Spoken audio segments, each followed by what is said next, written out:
حضرت علامہ مولانا مفتی صاحب قبلہ تشریف لا چکے ہیں اور اب انشاءاللہ تعالی درس قرآن شریف شروع ہوگا.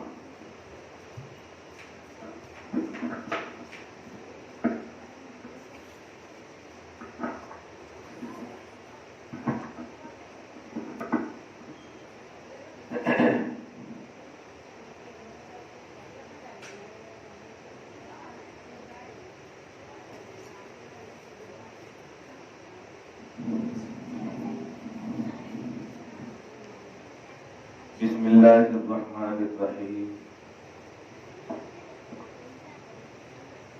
نحمده ونصلي ونسلم على حبيبه الكريم الأمين العزيز الرؤوف الرحيم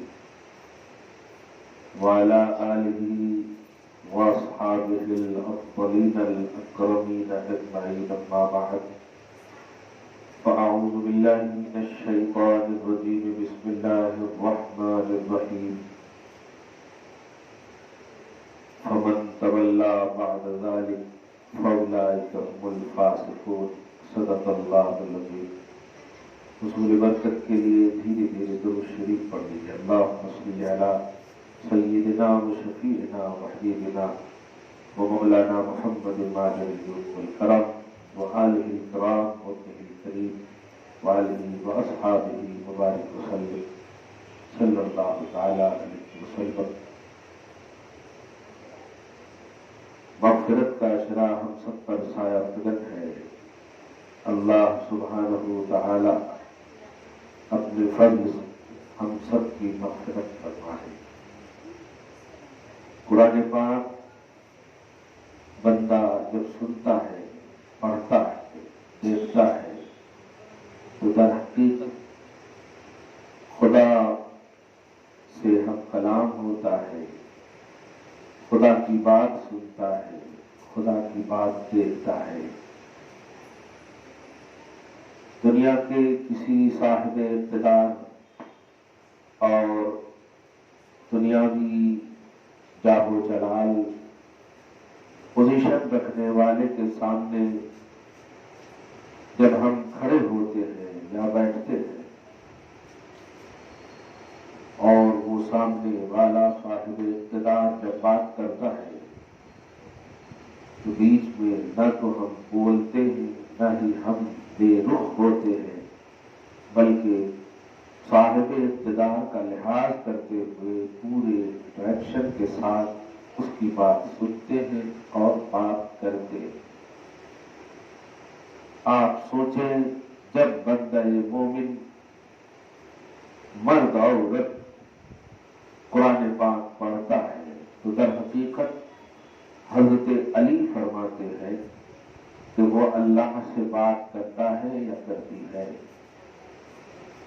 اللہ سے بات کرنے کے لیے اللہ کس قدر اقتدار اور قدرت اور جاہ و مرتبت اور شان والا ہے، بس اس احساس کے ساتھ اگر ہم قرآن کی تلاوت کریں گے تو یقیناً ہمارا فل اٹینشن، فل توجہ، مکمل توجہ قرآن کی تلاوت کی طرف ہوگی. یہی وجہ ہے کہ ہم پڑھتے ہیں، ہمارے اوپر پڑھائی کا اثر نہیں اور کما حق کہو فیض نہیں ملتا. اس کی وجہ یہی ہے کہ ہم تلاوت پوری توجہ سے نہیں کرتے ہیں. آج بڑی اہمیت کے حوالے سے ایک بات سمجھ جائیے کہ جب بھی قرآن پڑھیے سمجھیے کہ خدا کو آپ سنا رہی ہیں، خدا سے آپ بات کر رہی ہیں.